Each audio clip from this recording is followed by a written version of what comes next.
अस्सलाम वालेकुम नाज़रीन। आज हम आपको बताते हैं कि अमेरिकी सियासत में यहूदी किस तरीके से गालिब आ जाते हैं। हालांकि मुल्क की आबादी में इनका जो तनासब है, जो फ़ीसद है, वो 2.9 है। 78% से ज़ायद क्रिश्चियन वहाँ पर रहते हैं।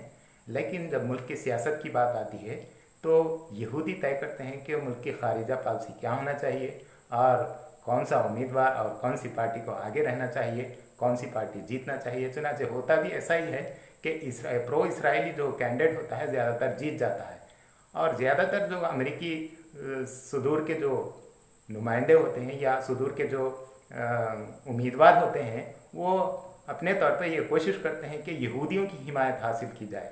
ऐसा कैसे मुमकिन है? जैसे कि हम देखते हैं हमारे यहाँ एशिया में और दीगर कंट्रीज़ में ऐसा होता है कि जिस तबके की या जिस मज़हब से ताल्लुक़ रखने वालों की ज़्यादा आबादी होती है उनके मफादात का तहफ़्फ़ुज़ होता है। लेकिन अमेरिकी ऐसे कैसे उनके असर व रसूख में आ जाते हैं कि सिर्फ यानी 78% होने के बावजूद भी 2.9% जो आबादी का तनासब रखते हैं इतने छोटे से तबके के दबाव में कैसे आते हैं। उसके लिए एक बहुत बड़ी यानी एक लाबी होती है जो यहूदियों की लाबी वहाँ पे अमेरिका में काम करती है। बहुत ही मुनज़्ज़म तरीक़े से सियासी मफादात का तहफ़्फ़ुज़ करते हैं।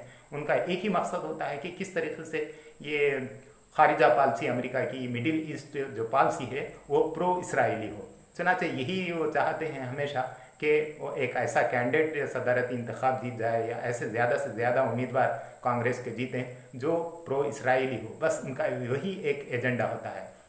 इसके लिए ये अपना दबाव इस तरह बनाते हैं कि अगर हम अमेरिका की माशी, सियासी, समाजी और तालीमी इस तरीक़ा की तफसीलात अगर हम इकट्ठा करें, मालूमात हासिल करें तो ये पता चलता है कि अहम शोबे सियासी शोबे के साथ साथ अहम शोबे जैसे बैंकिंग का है, मालियाती शोबा, ये बहुत बड़ा असरअंदाज होने वाला शोबा होता है क्योंकि बहुत ज़्यादा पैसा इनके हाथ में होता है। ये यहूदियों के हाथ में है। ये जिन्हें चाहे वो फंड्स देते हैं और जिन्हें चाहे उन्हें कर्जे देते हैं। और इसके अलावा इंडस्ट्री का भी एक बहुत बड़ा तबका है जो इंडस्ट्री का वो यहूदियों के कब्ज़े में है। बहुत ज़्यादा यहाँ पे ये रोज़गार जो है इंडस्ट्री फ्राहम करती है। तो लिहाजा एक बहुत बड़े तबके पे असरअंदाज होते हैं। इनके जो बास होते हैं, अमूमन ये होता है कि सारी दुनिया में कहीं भी हो जो बास होता है उसके मातहत में रहते हैं और इन लोगों के हाथ में रोज़गार भी है और इनके हाथों में मालियाती इदारे, बैंकिंग भी है। यहाँ तक कि मीडिया के जो बड़े बड़े इदारे हैं इन पर भी यहूदियों का कंट्रोल है ताकि लोगों के अंदर ये वोटर्स के अंदर या आम लोगों के अंदर, क्रिश्चियनों के अंदर यहूदियत के बारे में उनकी हमदर्दियाँ हासिल की जाएँ, उनको उस तरफ जोड़ा जाए। चुनांचे ये कामयाब भी होते हैं इस तरीके से मीडिया के ज़रिए से। यही नहीं बल्कि यूनिवर्सिटी और शोबे तालीम पर यहूदियों का मुकम्मल कंट्रोल है।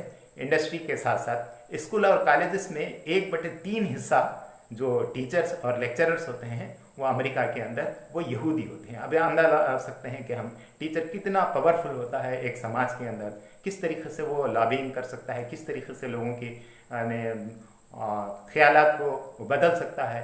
यहूदी और इसराइली मफादत का तहफ़्फ़ुज़ के लिए जो कई एक तंजीमें क़ायम हैं और ये लॉबिंग करते रहते हैं इसराइल के ताल्लुक़ से, तो ऐसी तंजीमों को ज़ोनिस्ट ग्रुप कहा जाता है। इनमें एक बहुत बड़ा ग्रुप है जो हेम साबान, एक वहाँ का बहुत बड़ा पैसे वाला यहूदी है, उसने एक तंजीम क़ायम की Saban Center for Middle East Policy इस नाम से। उसने $13 मिलियन इसके लिए, इस तंजीम के लिए फ़राहम किए और वह कहता है कि मेरा मकसद सिर्फ इसराइली तहफ़्फ़ुज़ात है और इसराइली प्रो इसराइली पॉलिसी को फ़रोग़ देना चाहता है वो। और उसने ये भी कहा कि वो चाहता है कि एक महफूज इसराइल हो और यहूदियों का तहफ़्फ़ुज़ हो। बहरहाल इस तरीके से जो ज़ोनिस्ट ग्रुप है वो ग्रुप्स क्या करते हैं, लॉबिंग करते रहते हैं अमेरिका में और अमेरिका के अंदर रहते हुए वो इसराइली खारिजा पॉलिसी की तहफ़्फ़ुज़ के लिए। और अमेरिका ज़्यादातर इसराइल की बैनुल अक़वामी जो प्लेटफॉर्म है वहाँ पर अमेरिका इसराइल की तायद करता रहा है। तो ऐसी तंजीमें कई, इसमें एक सेंटर फॉर रेस्पॉन्सिव पॉलिटिक्स भी है اور ایک سروے سے معلوم ہوا کہ 1990 سے 2008 تک $56 ملین اس پر خرچ کیے گئے. یہودیوں کے بڑے بڑے جو صنعت کار ہیں انہوں نے اس کے لیے پیسہ فراہم کیا. بہرحال مقصد یہ ہے کہ وہ تھنک ٹینکس جو امریکہ میں رہتے ہوئے یہودی اپنے مفادات کا تحفظ کرتے ہیں، تھنک ٹینکس بناتے ہیں، یعنی وہ جو فکر رکھتے ہیں اسرائیل کی اور یہودیوں کی.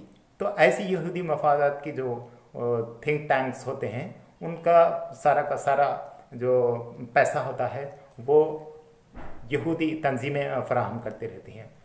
ایسی اور کئی تنظیمیں ہیں جو اسرائیل کے تحفظات کے لیے کام کرتے ہیں، ان کے مفادات کے لیے کام کرتے ہیں، اور خاص کر خارجہ پالیسی ان کا ٹارگٹ ہوتا ہے.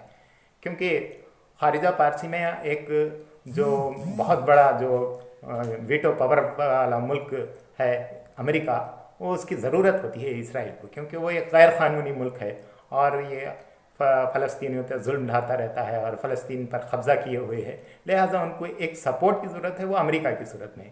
ان لوگوں نے ایک امریکہ کے کرسچنس کو بھی اپنی طرف راغب کر لیا ہے اور اس طریقے سے کرسچنس کو اپنے مطابق سوچنے پر ڈھالتے ہیں. تو امریکن کرسچنس فار جیوز ایسی ایک تنظیم ہے ان لوگوں کے پاس جو امریکن کرسچنس کو جیوز کے ہمدردی کے لیے سوچنے پر مجبور کرتے رہتے ہیں. بہرحال اس طریقے سے یہ لوگ امریکہ کی سیاست پر چھائے ہوئے ہیں. کچھ سال پہلے امریکہ کی یہودی تنظیموں نے ایک سروے کیا تھا جس کا نتیجہ یہ نکلا، یہ بات سامنے آئی کہ 2050 تک امریکہ میں یہودیوں کی آبادی گھٹ جائے گی.